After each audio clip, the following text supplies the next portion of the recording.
तर आजच्या मेळाव्याला राजाराय टाकळी खुलताबाद येथील एक मुलगा आलेला आहे.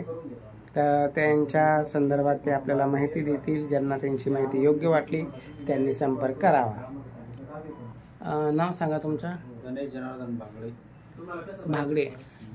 शिक्षण काय तुमचं? BA फायनल झालेले. BA फायनल झालेले. बरं बरं. आणि सध्या कुठे जॉबला? शरणापूर. हां, शरणापूर. शरणापूर काय पंपावर का? पेट्रोल पंपावर. हां, तिथं मॅनेजर म्हणून पेट्रोल पंपावर मॅनेजर आहे. बरं बरं. काय पेमेंट तुम्हाला तिथं? 25,000 रुपये. शेती किती आहे तुम्हाला? 3.5 एकर शेती आहे. बरं बरं. घर स्वतःच आहे? बरं बरं. आई वडील? वडील आहे, आई वारली. बरं बरं. तर मुलीच्या बाबतीत काय अपेक्षा? कशी मुलगी पाहिजे? काम फक्त शेती नाही केलं चालेल, फक्त घर सांभाळायचं पाहिजे. दुसरं काही अपेक्षा नाही आमची. कमी शिकलेली असे चालेल. बरं. तुम्ही कोण यांचे? हे जे माझा साल आहे. तुमचा साल आहे? हां, मिसेसचा भाऊ. बरं बरं. आणि तुमचा काय परिचय काका? तुम्ही कोण यांचे? सासरी. तुमच्या सुनाचे सासरे? याच्या बहिणीचे सासरे. हा, तुमच्या बहिणीचे ते सासरे म्हणजे तुमच्या सुनाचा भाऊ असं ना? सुनाचा भाऊच येतं ना मग? हा. तुम्ही सगळ्या बहिणींना मनावर धरला आता भावाचं लग्न करायचं? हा, एकच आहे ना? एकट्याच्या त्याला सध्या स्वयंपाकाला कोण नाही घेत. हा, खाण्यापिण्याचे व्यापार. हा, बरोबर ना. आता आमच्या 5 जणी ना, त्या 18 दिवस तिथं राहतात एक. हा हा. ही गेली का ती गेली का ही राहते. पण लई फजिती होते मूल बहिणीचे. खायचीच पंचायत आहे. हा, दोघांची पंचायत आहे ना. डबा डोबा लावून घ्यायचा. एवढी बहिणीची फजिती करत असतो. हा, खेड्यात नाही कोणी डबा नाही देत, कोणी करीत नाही असं. बरं बरं. काय हरकत नाही. घर सांभाळून बाकी शेती कामाची अपेक्षा नाही आम्हाला. बरं. घर कसं आहे? स्लॅबच्या पत्र्याचं? नाही, आपलं जुनं घर आहे ते. आपलं लाकडी बांधकाम. कोणता? राजा टाकळी ना? बरं बरं. सर्वसाधारण गरीब घरची मुलगी तुम्हाला चालते? बरं बरं. हे राजाराय टाकळीचे आलेले आहे भागडे सर. यांची आई वारलेली आहे. एकटेच आहे. 3.5 एकर जमीन आहे. 25,000 रुपये पेट्रोल पंपावर त्यांना मिळतात. आणि त्यांची मेवणे ते त्यांच्यासाठी आलेले आहे. आई वारल्यामुळं सध्या घरात करायला कोणी नाही. वडील आणि ते दोघंच आहे. अशी गरीब घरची मुलगी पाहिजे.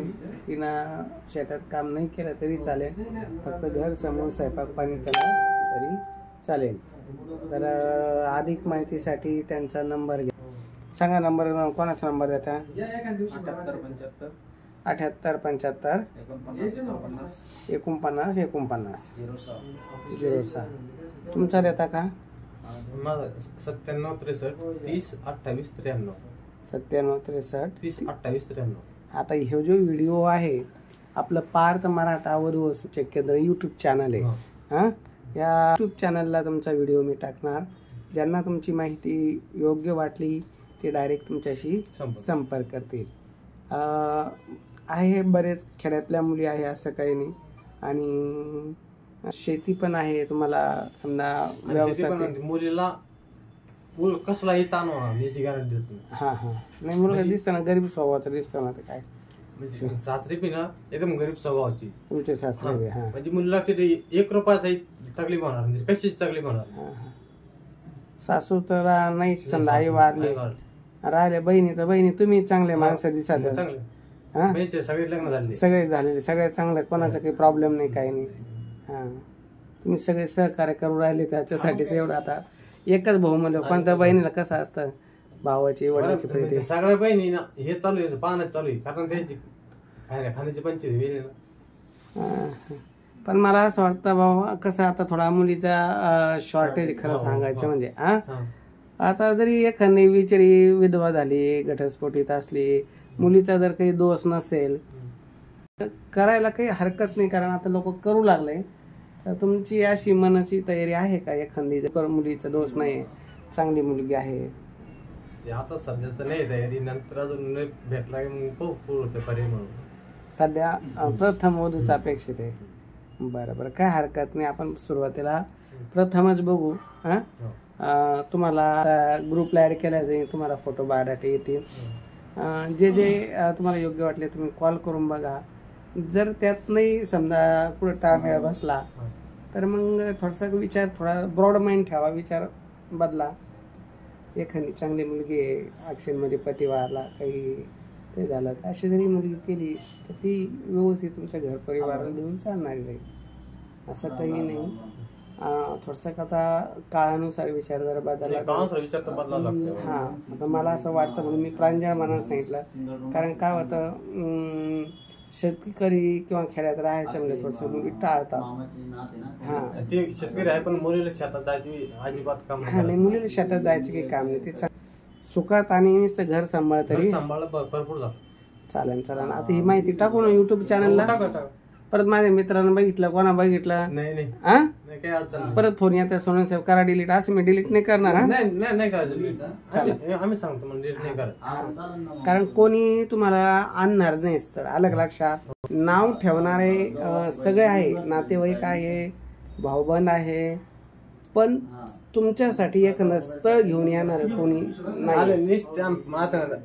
बघतो आम्ही त्याने अजून काही बघितलं. हा, त्याच्यामुळे कुणाचाही विचार करायचा नाही, प्रथम स्वतःचा विचार करायचा. आपल्याला काय योग्य वाटतं, कोणतं स्थळ योग्य वाटतं, आपल्या घरची परिस्थिती आपल्याला माहिती आहे, आपली फजिती आपल्याला माहिती आहे. हा, समाज काय म्हणन, कोण काय म्हणन याचा विचार नाही करायचा. आपल्याला एखादी मुलगी आवडली, योग्य वाटली, आपल्या दोन बहिणी मिळून याशी संपर्क करायचा आणि आपलं लग्न करून माळ टाकून घेऊन यायचं. काही कोणाचा विचार करायचा नाही. विचार करून काळ खूप बदललेला आहे आणि काळानुसार आपल्याला बदल करणं गरजेचं आहे. चला, देतो युट्यूबला टाकून बघू. आता तुमचे डायरेक्ट नंबर दिलेले आहे, ज्यांना आवडले ते तुम्हाला कॉल करतील.